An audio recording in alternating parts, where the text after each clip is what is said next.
Episode 3 of Criminal Minds Evolution is out, and I'm as excited as ever to watch more of my favourite FBI criminal profilers. The ending of this episode confused me a little initially, so I'm going to do my best to explain it, as well as break down the entire episode. But before we do that, please consider leaving a like and subscribing. You can always unsubscribe at a later date if you don't like what I'm posting. It's completely free and no hard feelings if you want to leave at a later date. Right then, showtime! It's showtime, folks. We begin the episode with JJ and Luke chasing an unsub through the woods. Police officers box them in, and there's a deal these new unsubs have, where if they get caught, they have to take themselves out, so that's what happens. We saw in the previous episode that the head unsub for this series is actually a dad. He doesn't live alone like most unsubs in the show. He has kids and a wife. No wonder Rossi can't track this guy down. He doesn't match any profile he'd compile. Somebody should do something about that guy. I'm glad you're not that somebody. The unsub is at home dealing with his credit card debt when a kid named Chad knocks on his door. Yeah, his name is really Chad. I thought that was just a name made up for the memes, or for Troy's friend from High School Musical. What kind of moron do you have to be to name your kid Chad? One thing I'm glad is making a reappearance is the quote. We get one from Orwell in this episode, but we didn't get one at all in episode 1. I always loved the quotes part of the show. All we need to bring back now is the BAU plane. Do you reckon the plane will make a reappearance? The kill boxes are all over the United States, so we could see it reappear. What do we have on this fuckhead? Rossi made me genuinely laugh out loud in the beginning of the episode. He drops the F-bomb so casually that it caught me off guard. This show has went from not swearing at all to doing that. Penelope made a joke about it where she tried to swear too but couldn't. It added all the more to it. Only Rossi seems to be able to swear and I love him for it. Penelope tells JJ that she's potentially found the social networking that the unsubs are using. And there's one fella who's like the Yoda of serial killers who gives them all advice. Ooh, who could it be? Could it be the one guy we're focused on this episode? Later on this website, she reads about dissolving bodies in acid. I wonder if Heisenberg ever visited this forum. Are you firing me? It's a reduction in force. The main unsub, whose name we finally learn is Elias. I wonder if that's an alias. An alias for Elias. Anyway, he's fired from his job, making him a bigger risk than ever before. What's worse than a serial killer? A serial killer with loads of free time on his hands and a grudge. One thing this episode does well is showing why Elias does what he does. His neighbour, Chad's dad, is a prick, and he pushes him around like everyone else seems to as well. I began this episode obviously disliking Elias because he's our bad guy, but over the course of the 40 minutes, I started to feel for him a little, you know. Great work on the writers, because I did. They brought me round. All talk, no action, blah, blah, blah, blah, blah. Elias goes outside in the middle of the night to play some basketball, as you do, where he is haunted by Chad's dad's voice. And it seems like he tells one of the unsubs in his network to kill his neighbour. But he doesn't actually do this, of course, that's bringing it all a bit too close to home.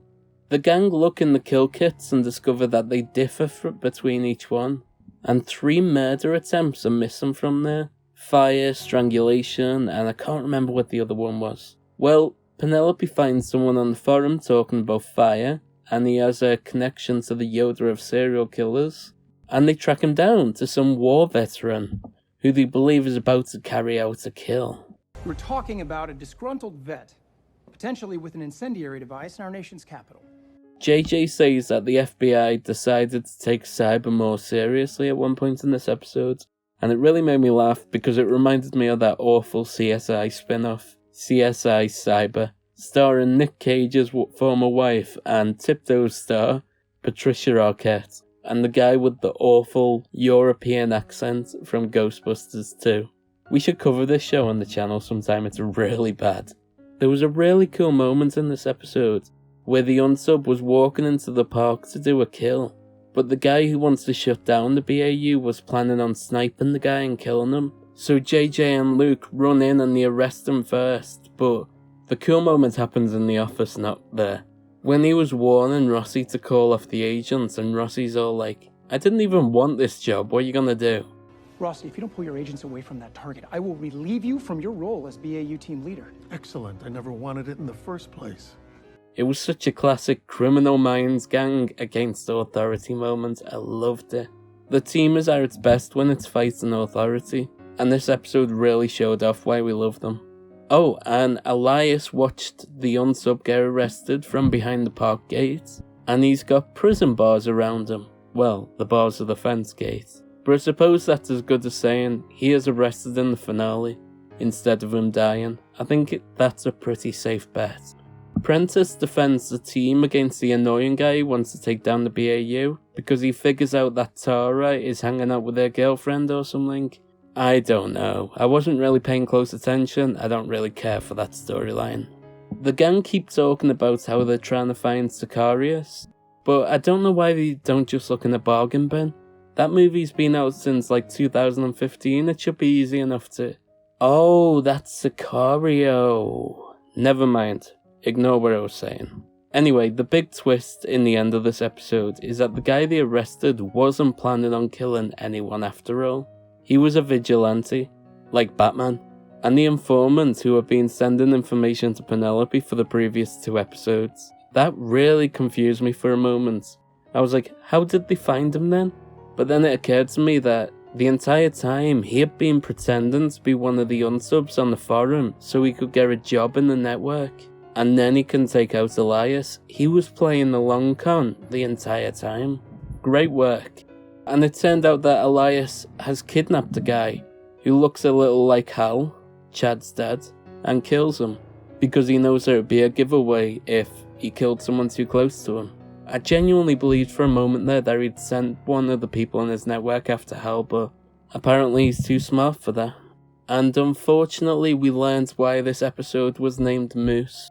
It turns out Elias already killed that young girl from the hardware store off screen. He didn't kill the dog though. He dognapped him and trained him to kill. Such a sad life for a good fluff. Anyway, I'm gonna call it an end there. But before you go, please consider leaving a like and subscribing. You can always unsubscribe at a later date if you don't like what I'm posting. It's completely free and no hard feelings if you want to go. Do you want me to review more episodes of Criminal Minds? I can do them all as they come out if you want. All you need to do is comment below and ask. Right, watch these videos while you're here. I'll let you go. Bye.